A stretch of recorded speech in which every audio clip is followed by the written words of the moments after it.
Hi there, it's Jane here to talk to you about the theme for July, which was negative space.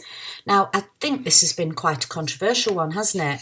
It's been quite debatable at times as to what is negative space, and sometimes we're not all agreeing on whether it's applicable or not. I'm going to talk you through these images here, and then I'll guide you as to what I think, but obviously you can then draw your own conclusions. One of the things I do like about challenges like this is it makes us perhaps break some of our habits where we tend to perhaps use some of the same old techniques time and time again.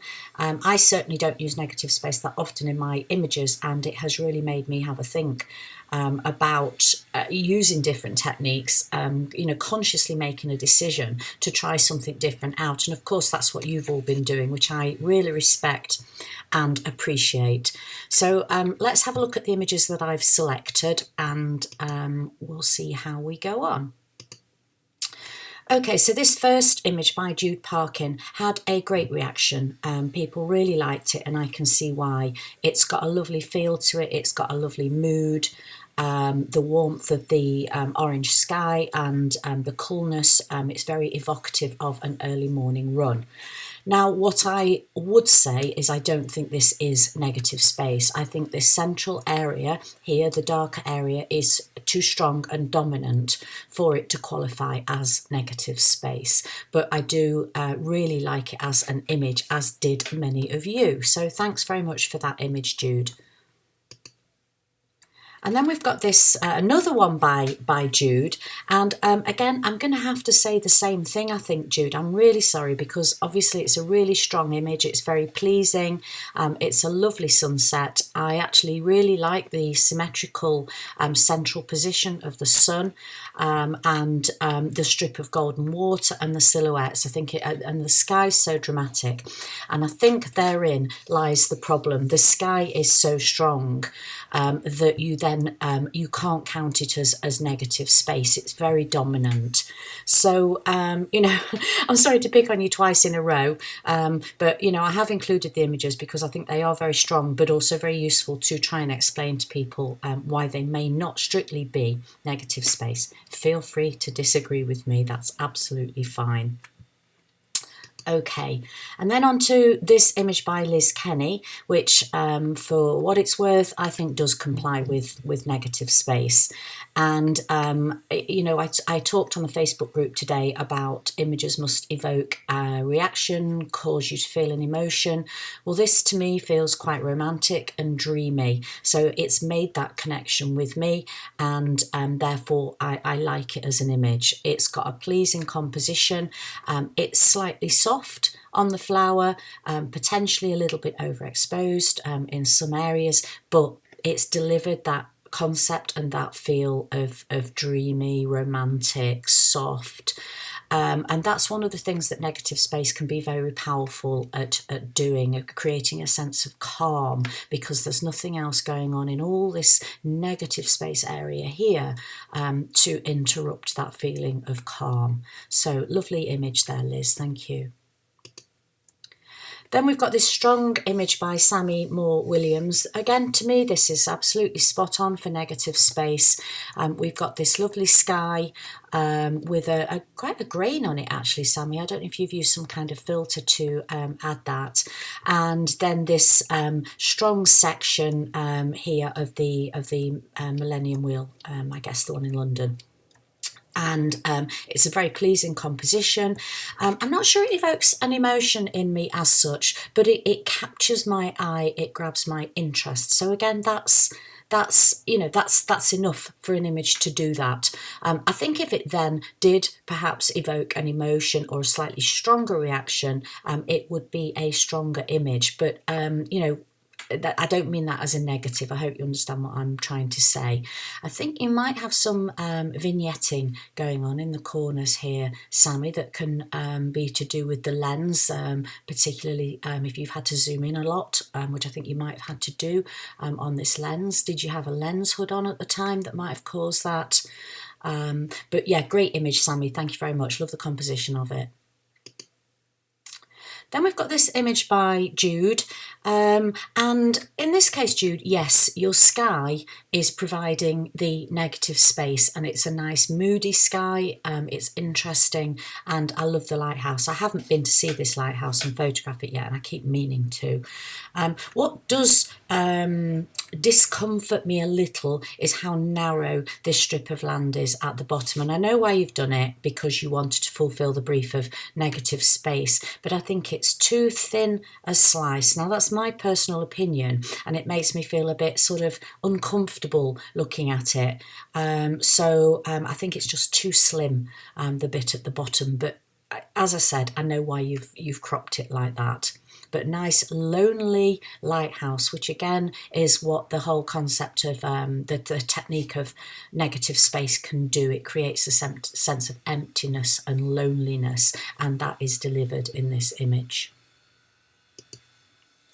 Then we have this fantastic capture by Paula Chatterton, very sharp, great shot of this, my bird knowledge is awful, kestrel, I would guess. I mean, look, it's even got the sort of meat in its talons as well, which is fantastic. Now, in my personal opinion, the bird is it is negative space, definitely, but the bird is perhaps a little bit too dominant. And I've not come down strongly on this. It's just how I feel at the moment.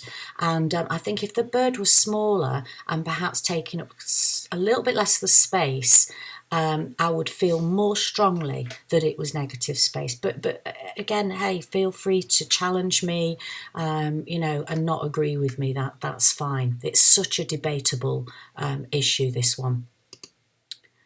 Okay, then we have this image. Now, this is Heather. I think she's Heather. I couldn't quite make that out from your email name, but I'm going to assume it is Heather. And I really like this image, the mood of it, the feel, the sense of loneliness, emptiness in it. I would debate whether it's negative space, and I think it's because of it's a little bit like the sunset that we had earlier on, where the negative space area is so dominant because it's so vibrant and strong. It actually grabs your eye away from the stall.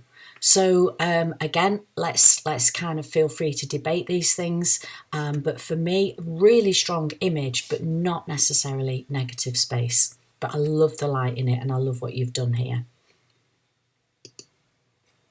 Okay, then the first of a few by Alan.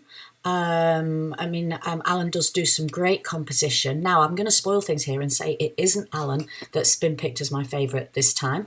You know, because I know sometimes people probably look at Alan's pictures and think, well, it's not worth me entering. Well, that's not true at all, and this is a good demonstration of this.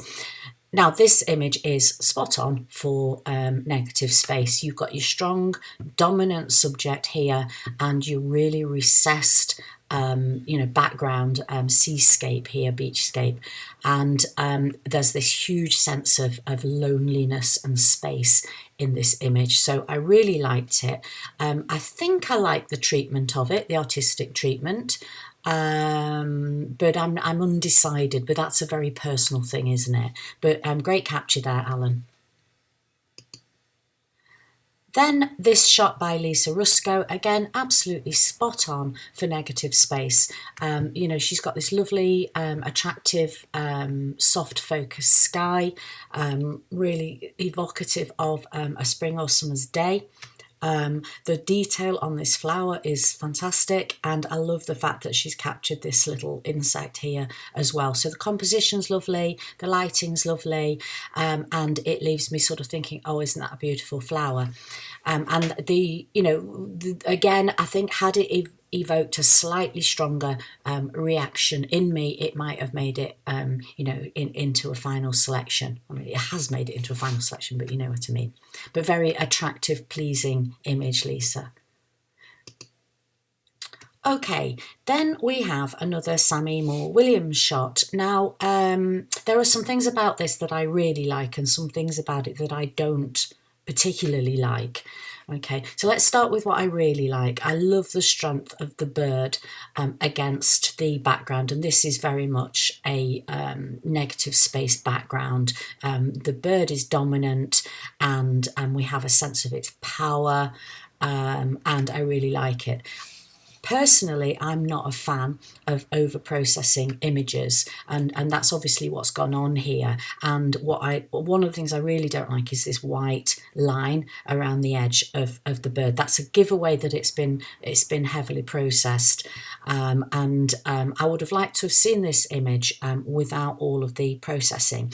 But don't be despondent, Sammy, because I think it is the concept, what you're delivering here, and the strength of this bird is what's made it into the final selection, and also that it gives me something to talk about as well in terms of pros and cons of images.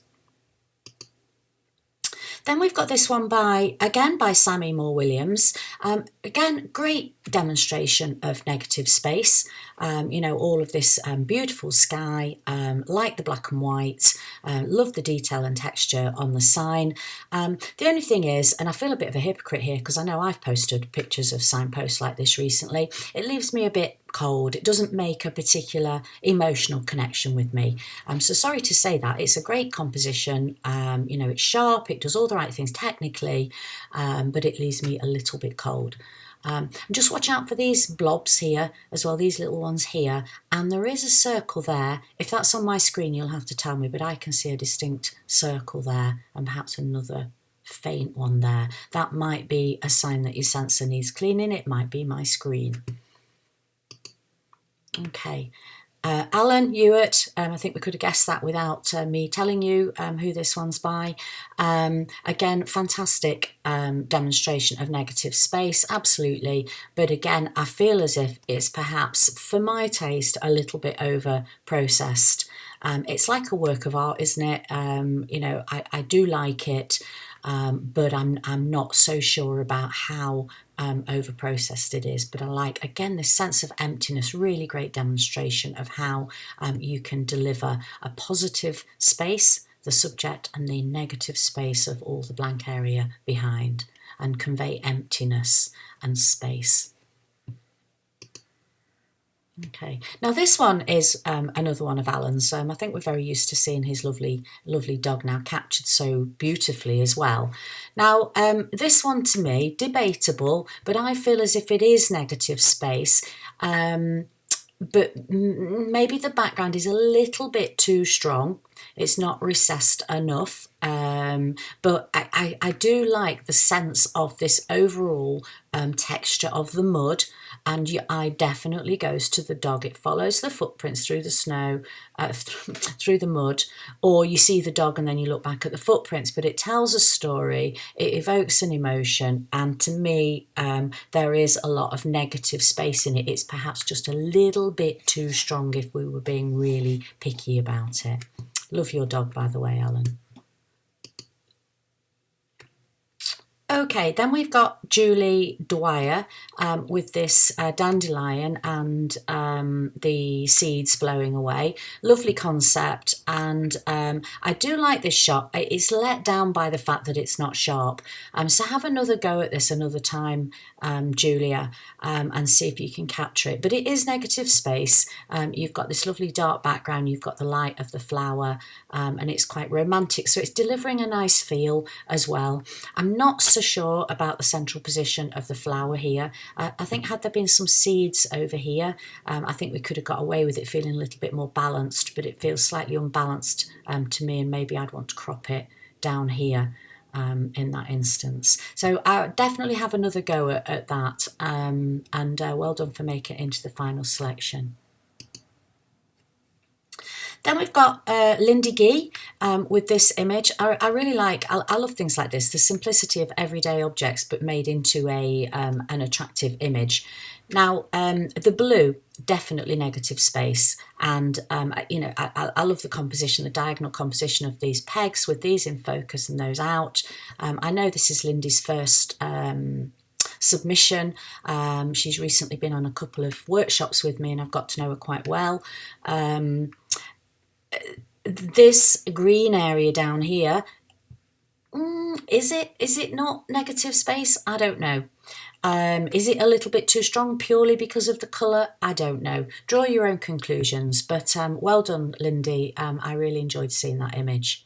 Probably again, emotional connection, a little bit lacking, but it's interesting and it's clever. Is that enough? Maybe it is. Okay, lovely shot by Pam Fleming here. This sky, this sunset, the rays of light, really nice, the light on the land.